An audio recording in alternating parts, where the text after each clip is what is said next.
Hey, what's up? It's Jeff Lerner here, and I want to talk a little bit about money. I want to talk to you three things about money.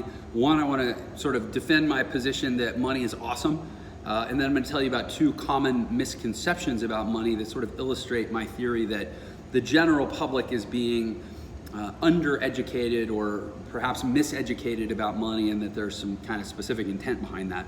But first of all, money's awesome. That's my basic operating premise for most of my business life. Anybody who disagrees probably doesn't have much. And I'm just going to suggest that if you're into cars, then you think that engines are probably pretty cool. It's like what powers the thing, right? And if you're into life, I would suggest you should think money's pretty awesome, because money is what powers life. Even people that are all peace and love and good vibes, take all the money out of their equation, take away their food, take away their shelter, take away their, basic medical needs and whatever else, stuff that's got to get paid for. Suddenly, all that peace and love and good vibes is turning into frustration, sickness, and death because they ran out of money, right? Money is the engine that powers life. You want to have a more awesome life? Get more money. You want to help more people? Get more money. You want to be the person that people can come to when they're having hard times? Get more money. You got to get into a money-getting attitude in this world if you really want to crush it and you want to have an amazing life. I believe that. I have yet to see a whole lot of people disprove that, because, Mother Teresa, she didn't have a lot of money. If you take Mother Teresa's overall impact as a business and try to quantify it, if there was a way to put Mother Teresa's brand and reach for sale to a private equity group, my guess is it would have a valuation in the billions. Everything is monetizable. Everything is valuable from the standpoint it can be valued. And whether she specifically sought to realize the economic benefit of what she did, she created an enterprise that had a lot of value, and that to the extent that her ideas have been disseminated, it's been through channels that were fueled by money.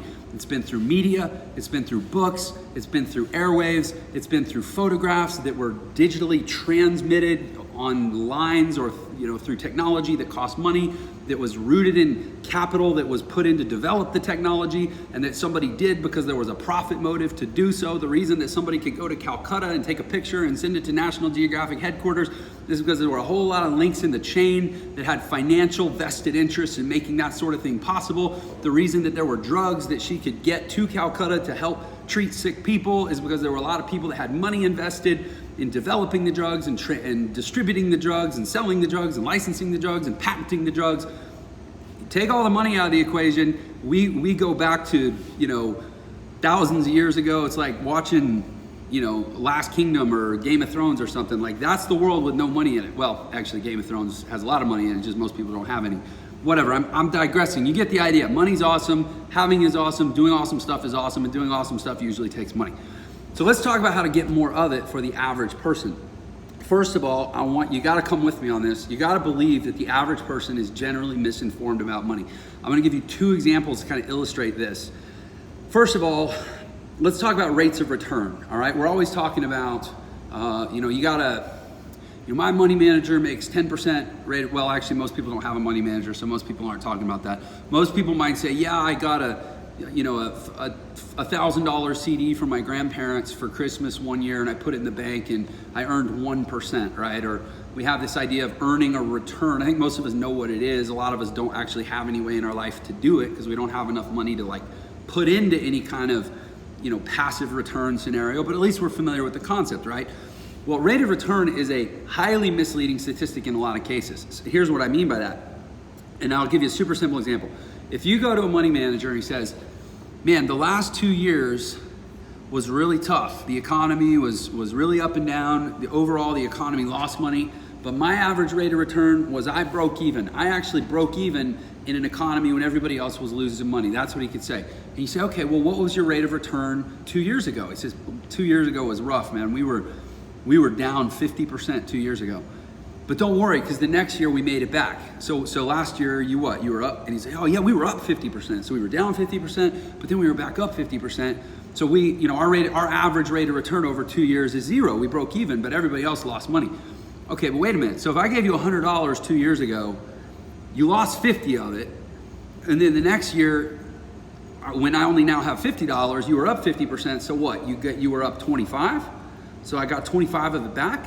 So you turned my $100 into $75 in 2 years, and you're here bragging to me about how your average rate of return was that you broke even in a down market. Well, no, you lost 25% of my money. I'm poorer now. You can manipulate the numbers and market to me however you want. The fact is, I'm poorer now than I was 2 years ago because I gave you my money. Rate of return, misleading statistic. And typically it gets, the only time somebody's going to explain that to you when they're talking about their rate of return is when explaining it to you allows them to present an even better number. But if they can hide behind an average rate of return as a way of, shielding what actually happened in the real world, then a lot of times they will. Now, all that to say, my dad's a money manager, so not all, and my dad's one of the most honest people I've ever met. Not all money managers do this, but the fact is the media, the contests, when they rate the top rated money managers, the rating systems and Morningstar and Barron's and everything, it's usually looking at rates of return. And so that becomes the metric that gets talked about, which almost kind of paints money managers in a corner where it's like, well, this is what everybody wants to know, so here it is, even though it's not a particularly useful statistic in a lot of cases. Usually you'd be better off just making 5% a year every single year compounding and never missing a year, rather than shooting for 10% a year with somebody who's hit and miss. Anyway, so that's one way that they typically kind of distort conversations about money. And I'm talking, when I say they, I mean big education, big banking, big financial institutions. You go in and talk to your banker, he's a salesman. He's got products to sell, he's got annuities to sell, he's got CDs to sell, he's got quotas to meet, he's got specific things that he wants to sell that are not about making money for you, they're about getting you to put your money in so that the bank can go make money with your money. The bank can borrow 10 times the money with your money. You put $1,000 into a bank, they get $10,000 in borrowing power from the Federal Reserve, and then they can loan that money out typically at 5 to 8 times the interest rate that they're paying you to borrow the money. So they're getting your money, they're paying you, the average CD right now is like 0.5%. Maybe 1%, it's like 0.5%. So you put $1,000 in, they're paying you 0.5%. They go take that $1,000, they use it to borrow $10,000 from the Federal Reserve, and then they loan that $10,000 out at prime plus 2, and they're collecting 6%. Let's say they're paying you 0.5%, they're collecting 6%. They're collecting 12 times as much interest in that scenario off of 10 times as much money. So it's 120 times as much return that they're getting as what they're paying for you to give them your money, because some guy sitting in a bank convinced you that the smart thing for you to do with your money was to put it in and earn and keep it safe, like putting it under the mattress, only will pay you 0.5%, right? You're not getting the best information from that guy at the bank. Now, let's talk about another statistic that a lot of times when you try to get into more sophisticated conversations about money, they bust this out and say, oh, well, you've just got to look at your rate of return against the rate of inflation. As long as your rate of return is better than inflation, then in real dollar terms or real currency terms, you're making money, right? Because your cost of living goes up every year, but as long as you're making more than that on your money, then you're actually still getting ahead.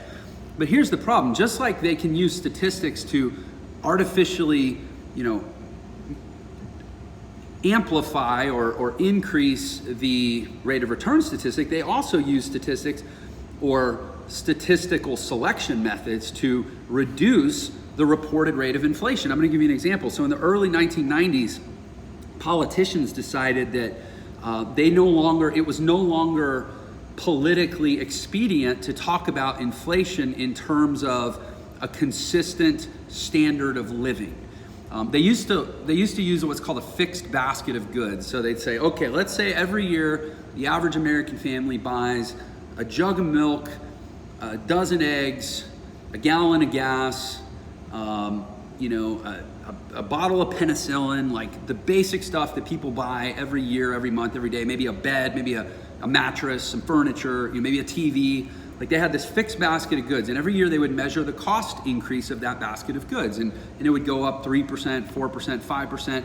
But then in the 90s, when they started basically suppressing interest rates so low, it no longer sounded very good to say, well, CDs and treasury bonds and, municipal bonds, and basically these fixed yield investments are returning 1%, 2%, 3% when inflation is 4%, 5%.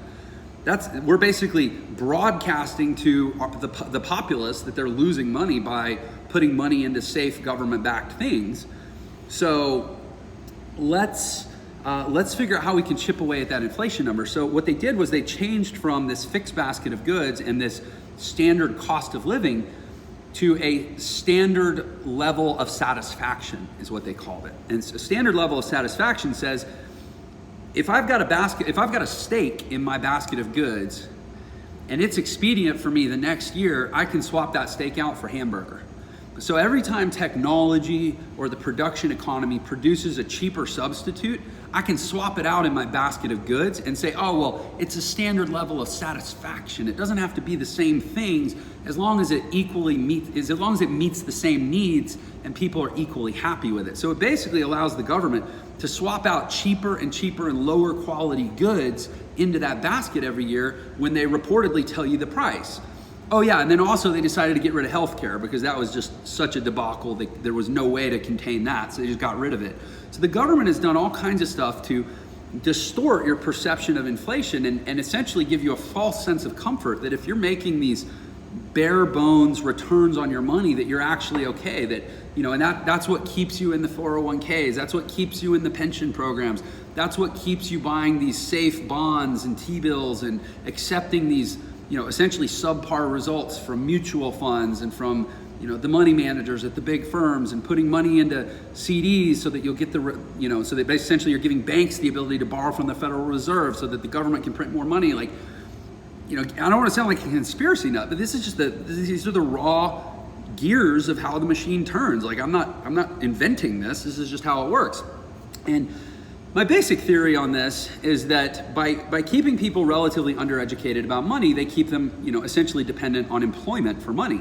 They don't really teach people how to set themselves free and how to get past the place where they're trading time to get money and where they're actually using money to get time. Because that's ultimately where you want to be, right? You want to be putting your money into stuff to actually set yourself free, create a consistent pad of income at the base of your life so that your time starts to get freed up and you're not always on the hamster wheel trading time for money. If everybody knew how to do that, we'd have different problems in our economy around employment and rising costs of labor. Supply and demand would drive labor costs up because more people would know how to not need jobs.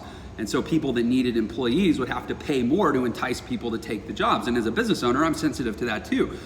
But fundamentally, it's a moral question, which is anytime you're intentionally keeping people ignorant or underinformed so that you can drive a macro benefit that benefits, a certain group of people who happen to be aligned with the people in power who drive, the selective information distribution, that's probably a sketchy situation. So I believe this. I've known it for years.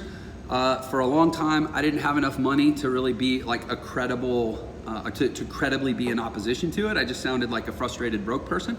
But since I've, had some results and gotten successful and frankly gotten a lot more educated, now I feel like I have a little bit of a pulpit to talk about it from because I think that people need to know this. People need to hear this stuff. And ideally, they won't just hear it and won't just go in one ear and out the other. They'll actually take action on it and get fired up and want to break out of it. Now, to be honest, I actually went into this video and I was gonna tell you about something that I found that is I think actually a really useful, credible, holds water, passes the smell test kind of vehicle that I found for people to actually try to break out of this cycle. And even people who don't have a lot of money, they don't have enough money, they're not an accredited investor, they don't have access to a lot of the things that you can do. There's still a way for them to kind of go do this and get ahead. That's actually how I went into this video. I was gonna do a little lesson about money and then I was gonna say, here's this thing I found. But honestly, I kind of feel like if I tell you the thing, it's gonna cheapen the video. And I'm actually pretty satisfied with the lesson we just went through. So I think I'm gonna leave it at that. And I'll probably do another video to talk about the thing. And maybe I'll link to that video in this video. But especially if this is somebody seeing me for the first time, I'd rather you just take the information and the mission and the spirit in which I'm sharing it and not cheapen it with a link or a referral, even though I that's part of my business. That's one of the ways that I'm smart with money. So maybe I'll link to another video or something. Anyway, hope you appreciate that. Hope that was valuable for you and hope that you can buy into this idea this mission of getting more educated about money, not settling for status quo information, because status quo information is what guides status quo results. And sadly, in the world we live in, the average person is depressed. The average person is, one missed paycheck away from eviction. The average person is, teetering health-wise. They have, they're borderline diabetic or metabolic syndrome, or the average person is going to die with cancer in their body. Like the average this, the average that. Average is not something to aspire to. And what I'm really proposing here is let's get super average, like not super like superhero, just super meaning like the Latin supra, above. Like let's get above average. Let's take the steps. Let's put the initiative into life to be above average, and get informed and get educated. So let me know your comments, and like I said, I'll link to that other video one of these days. Take care.